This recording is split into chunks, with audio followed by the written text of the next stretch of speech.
अच्छा, जब ये सना बात कर रही थी ना, मेरी तारीफ़ कर रही थी, तो मुझे खुद डर आना शुरू हो जाता है कि कहीं मेरे से भी कोई ब्लंडर ना हो। और ये हर एक से होने की तवक्को रहती है, होनी चाहिए। यानी कि तब ही हम सीखते हैं, तब ही अगर हम अपने आप को समझें कि हम बड़े उस्ताद बन चुके हैं, हमें कोई आगे मज़ीद किसी ट्रेनिंग की ज़रूरत नहीं है, तो उधर आके ज़वाल शुरू हो जाता है। जहाँ तक फ़ेक न्यूज़ का ताल्लुक़ है, ये कोई अभी रीसेंट फ़िनोमेना नहीं है। ये जब से इंसान है तो तब से एक झूठ की एक तलब जो है मौजूद है। सच को हम ग्लैमराइज ज़रूर करते हैं, इसलिए करते हैं कि झूठ गालिब ना आ जाए, हालांकि झूठ पहले से है। अब जो फेक न्यूज़ है, ये जो अभी हमारे यहाँ सोशल मीडिया आ गया है, चूँकि इन्होंने टाइम का बताया हुआ, तो मैं ज़रा दरमियान में से क्विक होने की कोशिश कर रहा हूँ कि सोशल मीडिया की वजह से उसने इसको बहुत एम्पलीफाई किया है कि जो उसकी ट्रैवलिंग है, जो उसकी स्पीड है, ये उसकी एक मोटरवे उसको मिल गई है कि जिसमें वो बहुत तेज़ी से ट्रैवल कर रहा है। अब एज अ जर्नलिस्ट मैं जब दूसरों की बात कर रहा होता हूँ, जिस तरह मैंने बताया ना कि जब ये मेरा जिक्र कर रही थी तो मुझे अपनी फ़िक्र पड़ी हुई थी, तो जब मैं ओवरऑल सोसाइटी की बात करता हूँ तो मैं ये समझता हूँ कि सबसे पहले जो जर्नलिस्ट हैं उनको भी ठीक करने की ज़रूरत है। हमें एक दूसरे को रियलाइज़ कराने की ज़रूरत है। और हमारे दरमियान जो एक स्ट्रॉन्ग चीज़ है वो, या जो एक मोतबर चीज़ है वो, हमारी सीनियरिटी नहीं है, वो फैक्ट्स हैं कि क्या जो मेरे पास फैक्ट्स हैं वो प्रूवेबल हैं। अगर कोई मेरे से जूनियर है तो वो कहता है कि गलत है और वो साबित कर सकता है कि गलत हैं, तो हमें उधर सरेंडर करना चाहिए। और मैं अभी कल की बात है, हमारा एक ग्रुप है और जिसमें अबसार साहब भी हैं, वसीम भी है। हाँ, बस तो मैंने भी तो विलाग में जाके बात करनी थी, मैं इधर बोल रहा हूँ, आप कुर्बानी समझें।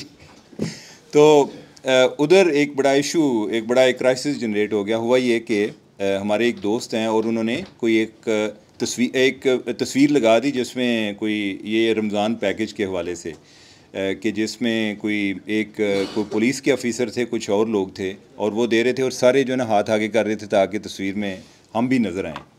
तो फिर जो है उस पर काफ़ी जो जर्नलिस्ट हैं उन्होंने हिस्ब तौफीक उसको कंडेम भी किया। अबसार साहब भी उनमें शामिल थे, मतीउल्लाह जान भी शामिल थे, बाकी लोग भी शामिल थे और भी। तो बाद में अबसार साहब ने कहा कि यार मुझे को कह रहा है कि ये जो फ़लाँ बंदा है ये अभी ये तस्वीर जो है ये जाली है, ये तो बंदा अभी ज़िंदा ही नहीं है। मैंने भी देखा तो मैंने एक दो लोगों से पूछा, उसका नाम था शारिक, वो पुलिस ऑफिसर थे। तो मैंने किसी पुलिस वाले को पूछा, मैंने कहा कि इज़ ही शारिक? उसने कहा यस। तो मैं एक दो दफ़ा ट्वीट करने की कोशिश की और फॉर्चुनेटली मेरा ट्वीट हुआ नहीं है, जिसमें मैं कोई दूसरों को थोड़ा सा शर्म दिलाने की कोशिश कर रहा था। मैंने कहा कि ये बंदा इस दुनिया में नहीं है, तो अगर जिन जिन लोगों ने कंडेम किया हुआ है ना, वो अपने अल्फाज वापस लें और ये डिलीट कर दें। तो उस दौरान जो जिस लड़के ने हमारे में से, जिस जर्नलिस्ट ने सबसे पहले वो की हुई थी, वो अबसार साहब की ट्रोलिंग के बाद उसने डिलीट किया, उसने माजरत भी कर ली। बाद में पता चला कि वो तस्वीर असली थी। और कन्फ्यूजन हमें इसलिए पैदा हुई कि वो शारिक तो था, लेकिन एक पुलिस ऑफिसर है शारिक कमाल, उन्होंने कोई पिछले साल मेरे ख्याल जुलाई में सुइसाइड कमिट कर ली थी। तो ये जो तस्वीर में बंदा था ये शारिक जमाल था। अब ये देखें, इसमें ज़रा एक सबक भी है कि बाज़ औक़ात एक थोड़ी थोड़ी चीज़ से कितनी कन्फ्यूजन हो जाती है कि उनका फ़र्स्ट नेम एक ही था। अब वो हमारा एक कोलीग है हुरम, उर्दू न्यूज़ से, तो बेसिकली उसने इनिशियली ट्वीट की थी, तो जब उसने माजरत की तो उसका एक और कोलीग है, तो वो वीडियो ले आया, उसने कहा कि सर ये तो ओरिजिनल है, ये असली बात है।